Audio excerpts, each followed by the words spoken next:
For centuries, vampires have been at war with the werewolves, also known as lycans. When the vampires finally kill the lycan leader Lucian, the surviving lycans scatter around the world. There aren't many of them left, so the vampires think they have the upper hand and the war could be won soon. However, the older lycans evolve with time and are now able to change at will, becoming more powerful. In the present, two vampires are tracking two lycans at the subway station. Celine and Rigel are death dealers, which means they're vampires that were specifically trained to kill werewolves. Lycans Reyes and Trix are stalking a human surgeon named Michael, who notices Celine before he gets on the train. When Reyes is about to reach Michael, he suddenly freezes because he senses vampires nearby. He yells to warn Trix and both lycans immediately open fire.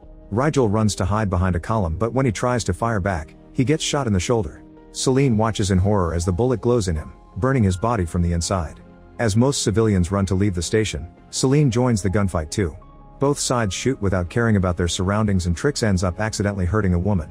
As vampire Nathaniel enters the station to join the fight, Michael runs to help the wounded lady and Trix uses the chance to grab him, only for Celine to shoot him down. Trix decides to escape by running down the tunnel, so Celine jumps through the train window to chase after him. A silver bullet hits him in the shoulder and he has to take it out before he keeps running. At the same time, Reyes runs out of bullets and tries to escape, but Nathaniel tackles him through the train door. Reyes pushes him off before changing into his wolf form, which allows him to kill Nathaniel in seconds. Back to Celine, she follows a trail of blood deeper into the tunnel and Trix tries to surprise her from behind, but she reacts quickly and fires back. This time she manages to shoot him enough times to finally kill him. When Celine checks Trix's gun, she notices that all the bullets glow. At that moment Reyes appears behind her, so she throws a bunch of bladed discs at him before running. She enters a different tunnel and is surprised to hear some growling followed by cheering. It turns out there's a lycan den hidden here. Before Celine can investigate, Reyes catches up to her, so she has to leave. In the den, people are cheering for a pair of lycans who are combating in their wolf forms. Suddenly Lucian bursts in and shoots his gun in the air to stop the fight. The lycans go back to their human forms while Lucian scolds them for acting like rabid dogs. At the vampire manor, Celine shows the glowing bullets to Weapons Master Khan. He concludes that the bullets are laced with ultraviolet radiation, which means the lycans found a way to weaponize sunlight. Celine tells vampire leader Craven that she saw a lycan den, but Craven doesn't believe there are enough lycans left to make a den. Afterward, Celine visits the tomb where an elder vampire named Victor is currently hibernating. Erica comes to tell her to stop wasting time and get ready for the party. Instead, Celine checks out the security cameras in the station and finally notices that the lycans were stalking a human. When she tells Craven this, he doesn't take her seriously. At the lycan's den, scientist Singe takes a blood sample from a human prisoner and mixes it with lycan blood, but the results are negative. At that moment, Reyes comes back with Trix's body. Unfortunately, Singe explains that the silver bullets have penetrated his organs, so Trix can't heal him. Lucian is angry to hear that they lost Michael and announces he'll have to do the job himself. At the hospital where Michael works, two cops keep asking about him since they think he was involved in the shootout. Meanwhile, Celine breaks into Michael's apartment and looks for clues. When Michael arrives, Celine grabs him by the neck and asks him why they're looking for him. Suddenly a group of lycans bursts through the ceiling, so Celine opens fire, and Michael uses the chance to run away. Celine tries to go after him, but he closes the elevator on her face. When the lycans come for her, Celine shoots at them and does some damage, but it isn't enough to stop them. She then shoots a circle around her to break the tiles and fall on the next floor. At the lobby, the elevator opens and Michael finds Lucian. At that moment, Celine arrives and opens fire, so after getting hit a few times, Lucian tackles Michael and bites his neck to take as much blood as possible. Celine then grabs Michael and drags him away, but Lucian already has the sample he needs. After putting Michael's blood in a vial, Lucian concentrates to eject the bullets from his body. Celine gets Michael in her car and drives away, only for Lucian to suddenly jump on top of the vehicle. He starts stabbing the roof with a big blade and slashes Celine's shoulder. She stops the car to make him fall, then drives ahead to run him over. Lucian makes a jump to save himself and lets them go. Moments later, Michael tries to point out that Celine has lost tons of blood and should stop the car, but she just points her gun at him. Like he predicts, she ends up passing out and the car loses control. It flips on the road and falls into the river. Michael uses Celine's gun to break the window and brings her body to the surface. After reviving her with CPR, he uses his jacket to bandage her injury. At the lycan den, Lucian gives Singe the blood sample. After a quick test, they confirm that Michael is the person they've been looking for. Eventually, Michael falls asleep and has a strange dream about an ancient tragedy in the vampire manor. When he wakes up, he is in the manor with Celine, who is called to Craven's office. He's furious because she disobeyed orders and brought a human to the house. While they argue, Erica checks on Michael and notices the bite mark, which causes her to launch herself to the ceiling and hiss. Michael is terrified and escapes by jumping through the window. The painful landing causes him to have those visions again. Hearing the guard dogs coming, Michael climbs over the front gate to run away. When Craven learns that the prisoner is gone, he slaps Celine. Afterward, Celine deals with her frustration by practicing at the firing range. Khan brings her a new weapon and she's impressed by the resulting bullet holes dripping liquid silver nitrate. If a lichen gets shot with this new bullet, the silver will inject itself into their bloodstream, so they won't be able to eject it. Celine can't stop thinking about the powerful lichen she saw earlier and wonders if Craven's story about killing Lucien is really true. Meanwhile, Craven secretly meets with Lucien and reminds him of their deal. He was supposed to lie low, not let his wolves fight vampires in public. Lucien grabs him by the neck and reminds him that he almost killed him once, so Craven would be nothing without him. At the manor, Celine breaks into the library and reads about the history of the war between vampires and lichens. Craven was the only survivor of a vampire group that attacked Lucien's fortress. As proof of his victory, Craven brought back a piece of Lucien's skin. The mark on that skin matches the necklace she saw on the powerful lichen earlier. On her way out, Celine is approached by Erica, who tells her that Michael was bitten by a wolf. At the hospital, Michael tells a coworker about the injury and the visions. His friend promises to help and leaves the room, only to come back with the cops. Michael sees them and escapes by breaking a window. Desperate for answers, Celine returns to the tomb and sends the guard away with a silly excuse. Then she opens the tomb and pours her blood into Victor's coffin, hoping to wake him up ahead of time. Her blood explains that she needs his guidance and shares the details of what happened. Before she can get an answer, the guard comes back, so she closes the tomb again and hides. At that moment, Michael appears outside the manor and asks for Celine. She rushes to meet him while ignoring Craven's threats.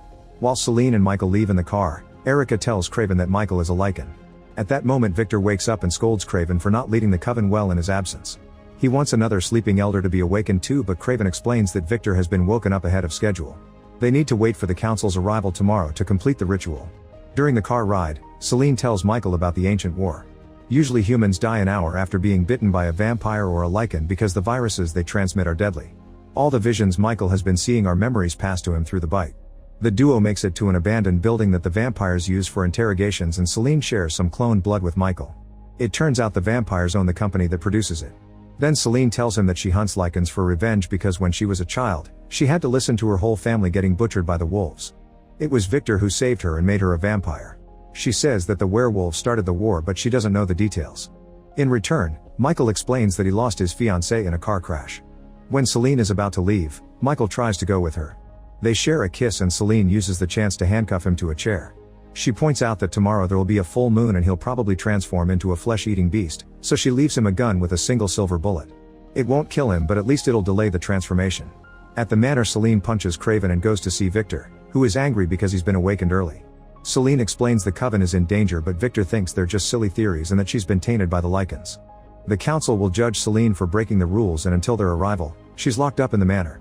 Afterward, Craven announces that the council will be picked up by his team instead of Khan's, which is suspicious. At the station, the train with the council and Elder Amelia arrives and Craven's men exchange a signal with the guards. A group of lichens suddenly lands on top of the train and attacks the council while Craven's men watch without lifting a finger. Soon all the vampires in the train are being massacred. At the manor, Erica cuts the power and the alarm goes off. She then frees Celine and even gives her a gun. While Celine drives away, Erica tells Craven that she escaped, hoping to get her in trouble. Khan is worried about the council's delay and sends his men to investigate. At the train station, Reyes takes Amelia's blood. In the city, Michael wastes the silver bullet by shooting the chain, but it doesn't work. He's starting to lose his mind as the visions keep overwhelming him. Soon Celine returns to the building, only to discover that lichens have been following her. She rushes to uncuff Michael, and when she hears the enemy getting closer, she opens fire at them through the door to quickly bring them down. Then she shoots the window and makes Michael jump out while she keeps fighting the lichens. Michael is shocked to land perfectly on his feet like an animal, but unfortunately at that moment the cops find him and take him away. Celine sees the car driving off before checking the lichen bodies for survivors.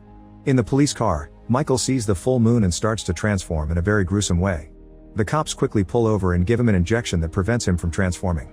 In the manor, Victor has fully recovered and hears Craven talk about Celine believing in some weird conspiracy. They're interrupted by Celine arriving with Singe, and she hurts him to force him to talk. Singe tells the story of Alexander Corvinus, a warlord from the 5th century who survived the plague that ravaged his village. His body made the virus mutate and transformed Alexander into the first immortal. Eventually he had 3 children. One was bitten by a wolf and became the first lichen. The second one was bitten by a bat and became the first vampire. The third one lived as a normal human. Michael is a descendant of the third son, so his blood could be the key to fuse lichen and vampire blood. This would create a hybrid stronger than both races. The plan is for Lucien to fuse his blood with Michael's and Amelia's to gain that new power. When Victor says that Lucien is dead, Singe confirms that Craven lied. Knowing that he's in trouble, Craven escapes in his car. In the train station, the vampires find the massacre and call the manor with a report. Khan informs Victor that Amelia has been drained dry, and a furious Victor kills Singe. He apologizes to Celine for doubting her and orders her to eliminate Michael. At the Lycan den, Lucian takes a blood sample from Michael, who notices the Lycan's necklace. The visions become clearer and Michael watches how in the past, Lucian was chained and forced to watch his vampire lover be executed in the sunlight. When Victor entered the room to retrieve the vampire's necklace, the full moon came out and Lucian managed to transform. He broke the chains, took the necklace, and ran away. When Michael snaps out of it, he tells Lucian what he saw. Lucian explains that the Lycans used to be the vampire slaves, forced to guard their tombs during the day. He fell in love with Victor's daughter but Victor didn't approve of their relationship. His original plan was to kill them both but Lucian escaped. A furious Victor started the war against the Lycans to get revenge. At that moment Craven arrives with his men and complains about Lucian breaking their deal, however Lucian assures him that the plan to get a peace treaty is going well. At that moment Celine enters the den with a vampire team and they throw a grenade to bring down the Lycan guards. Craven starts fearing for his life so he shoots Lucian with a nitrate bullet and leaves. While Celine's team keeps killing Lycans to advance through the den, Reyes finally comes back and finds Lucian dying on the floor. He also sees Craven's men trying to leave and immediately goes after them. He throws the team leader into the water and the vampire fights back with whips. Reyes transforms into his wolf form to be able to survive the hits until he gets close enough to kill. As the fight continues in the neighboring room, Lucian wakes up and tries to eject the nitrate from his blood to no avail. Celine hears a noise and leaves her team to investigate. Suddenly she's chased by two Lycans at the same time, so she runs into a different tunnel and jumps over a wolf while shooting it to death. Then she reloads her gun just in time to kill the second one too. Khan and his men also kill a Lycan that tries to take them by surprise, only for another one to appear on the opposite side and kill them all. Meanwhile Craven finds a ladder and tries to leave the den, however he's forced to go back when he sees Victor arrive. The elder vampire soon finds Reyes and quickly kills him with his sword for what he did to his people. When a Lycan is about to attack Michael, Celine quickly shoots the beast down. Then she frees Michael and they kiss, which is seen by Lucian. The couple tries to sneak away while avoiding the fight, only to find Craven blocking their way. Craven shoots Michael with the nitrite bullets and reveals that it was Victor who killed Celine's family, not the Lycans. It turns out Victor hated feeding on livestock like the other vampires did, so once in a while, he went out to hunt humans in secret. He only spared Celine because she reminded him of his daughter. When Craven is about to shoot Celine, he's interrupted by Lucian stabbing his leg. Lucian then tells Celine to bite Michael to save him and transform him into the ultimate hybrid. While Celine bites Michael's neck, Craven shoots Lucian several times to kill him for good and runs away. At that moment Victor enters the room and pushes Celine off before throwing Michael through the wall. When Celine confronts him with Craven's story, Victor confirms it's true and takes the necklace back from Lucian. He explains he did love his daughter, but he had to kill her because she had been pregnant with Lucian's child. Meanwhile the combination of 3 types of blood gives Michael a completely new kind of transformation. He's so powerful that he can keep up in a fight against Victor. They exchange many blows but unfortunately Victor has more experience and control of his powers, so he knocks Michael down. 3 vampires arrive to help their master and start shooting at Michael, so Celine runs to neutralize them all and Victor responds by striking her. Then Victor and Michael clash again and the elder manages to hold the beast in a chokehold. At that moment Celine sees Victor's sword on the ground and uses it to cut his head in half. Terrified of this power, the surviving Lycans escape into the shadows. After Michael transforms back into his human body, Celine picks up the necklace and the couple leaves together. In the manor, Singe's blood drips down into the other coffin and wakes up the second sleeping vampire. Make sure to subscribe and turn on notifications so you can watch more videos like this. Thanks for watching.